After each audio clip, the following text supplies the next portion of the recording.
لە ساڵی 2022 بڕیاری دامەزراندنی 130 کەسی بۆ دەرچووە.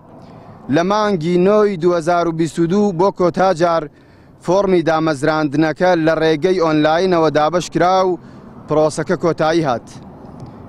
بەڵام ئەوەی ئێمەی نیگەران کردووە دوای تێپەڕبوونی ماوەیەکی زۆر ناوی کاندیدکراوان بۆ کۆتاجار بۆ دامەزراندنیان بڵاو نەکراوەتەوە بە مەبەستی دەست بەکاربوون و خزمەتکردنی ئەو ناوچەیە لە کاتێکدا لە شارەکانی دیکە بەپێی ئەو کتابانەی کە لە بەردەستماندایە لە شوێنەکانی دیکە وەک زاخۆ و دهۆک و کۆتاجاریش دامەزراندن بۆ سنتەری میدیایی هەولێر کراوە لە کاتێکدا چارەنووسی ئەو 130 کەسە بە دیاری ماوەتەوە.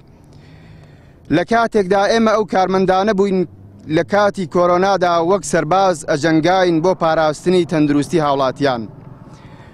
لایەنە حکومیەکان 16 سێ نزیکە و تەنها تاجەگوڵینە بۆ هەڵەبجە مەهێنن، بەڵێنەکانیشتان جێبەجێ بکەن و نەخۆشخانەی بیارە بکەنەوە و چارەنووسی ئەم کوڕوکچە گەنجانەی کە لە سەردەمی کۆرۆنادا پارێزەری تەندروستی خەڵک بوون یەکلا بکەنەوە، چونکە ژیان و گوزەرانیان لەسەر ئەم دامەزراندنەیە. ئەمەش بەڵگەکان.